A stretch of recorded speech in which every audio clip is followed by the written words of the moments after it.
1857 में पंजाब की सबसे बड़ी छावनी लाहौर के पास मियां मीर में थी। मियां मीर में गोरे सिपाहियों की तुलना में हिंदुस्तानी सिपाही 4 गुना ज्यादा थे। अंग्रेजों के खिलाफ क्रांति के प्रचारकों ने क्रांति की चिंगारियां पेशावर, लाहौर, अमृतसर, जालंधर, फिल्लौर, फिरोजपुर आदि सभी स्थानों में पहुंचा दी थी। पंजाब के हिंदुस्तानी सिपाहियों की योजना यह थी कि सबसे पहले मियां मीर के सिपाही लाहौर के किले पर चढ़ाई करेंगे। इसके बाद पेशावर, अमृतसर, फिल्लौर और जालंधर की पलटनें एक साथ क्रांति आरंभ कर देंगी। मियां मीर में रॉबर्ट मॉन्टगोमरी अंग्रेज सेनापति था। वो बहुत चतुर और चालाक था। उसे जैसे ही मेरठ और दिल्ली की घटनाओं की जानकारी मिली, वो तुरंत सावधान हो गया।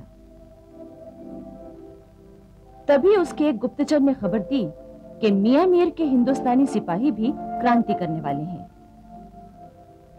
13 मई 1857 को मियां मीर के परेड मैदान में मॉन्टगोमरी ने 1000 हिंदुस्तानी सिपाहियों को बुलाया। इसके तुरंत बाद तोपखाने सहित गोरे सैनिकों का दल आ गया और उसने हिंदुस्तानी सिपाहियों के दल को घेर लिया। मॉन्टगोमरी ने हिंदुस्तानी सिपाहियों को आदेश दिया कि वो अपने अपने हथियार नीचे रख दें। अंग्रेजों की सेना और तोपखाने से घिरे हिंदुस्तानी सिपाहियों ने मजबूर होकर हथियार रख दिए और चुपचाप अपनी बैरकों में चले गए।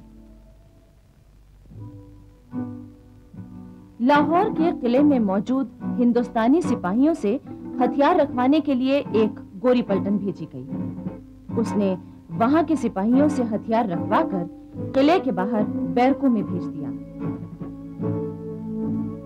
उधर पेशावर में 24, 27, 51 नंबर की पैदल और 5 नंबर की सवार पलटनें 22 मई 1857 को क्रांति का बिगुल फूंकने को तैयार थीं।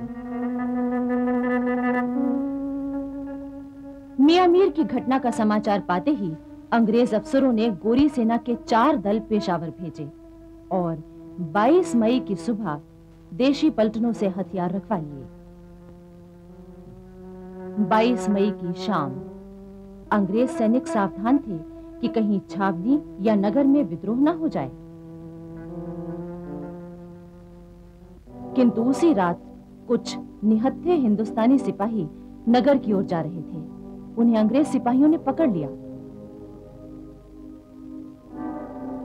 उसी रात 14 हिंदुस्तानी सिपाहियों को फांसी पर लटका दिया गया ताकि बाकी सिपाही उनसे सबक लें। बैरकों के बाहर तोपें लगा दी गईं।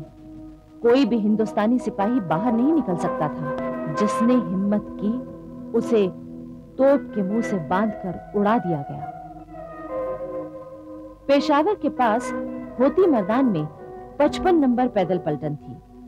इसके सेनापति कर्नल स्कॉटिश वुड को भरोसा था कि उसकी पलटन विद्रोह नहीं करेगी, किंतु पंजाब के अंग्रेज अफसरों ने उन पर दबाव डाला कि पलटन से हथियार रखवा लिए जाएं।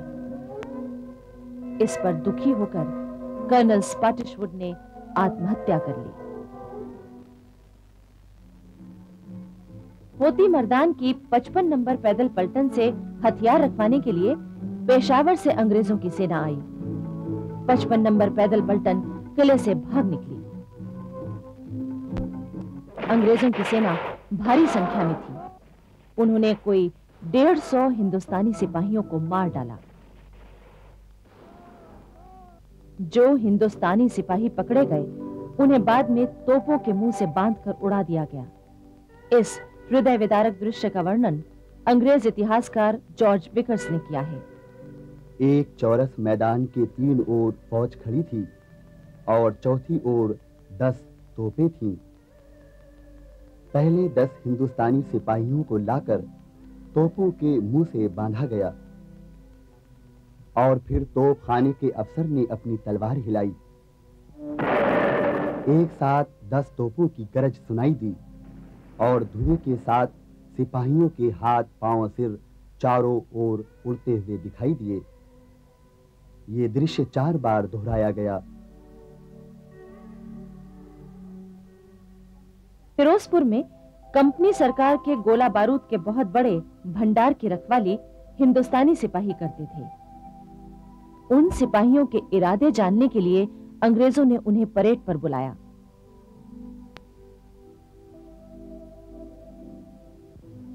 फिर उसी दिन कुछ ही घंटों बाद फिरोजपुर के भारतीय सिपाहियों ने क्रांति शुरू कर दी।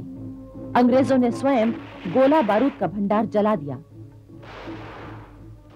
जालंधर, फिल्लौर और लुधियाना की देसी पलटनें चुपचाप क्रांति की तैयारी कर रही थीं। 9 जून 1857 को आधी रात के समय जालंधर की देसी पलटन ने क्रांति का ऐलान कर दिया। वहां मौजूद अंग्रेज सेना के सिपाही और अफसर घबरा गए। क्रांतिकारी सेना बड़ी शान से लुधियाना की ओर रवाना हो गई। जालंधर की सेना का एक सिपाही फिल्लौर पहुंचा और उसने क्रांति की सूचना दे दी और वो आकर जालंधर की क्रांतिकारी सेना से मिल गई। अब दोनों सेनाएं लुधियाना की ओर बढ़ीं। लुधियाना के अंग्रेज अफसरों ने सतलज पर बना कश्तियों का पुल तोड़ दिया।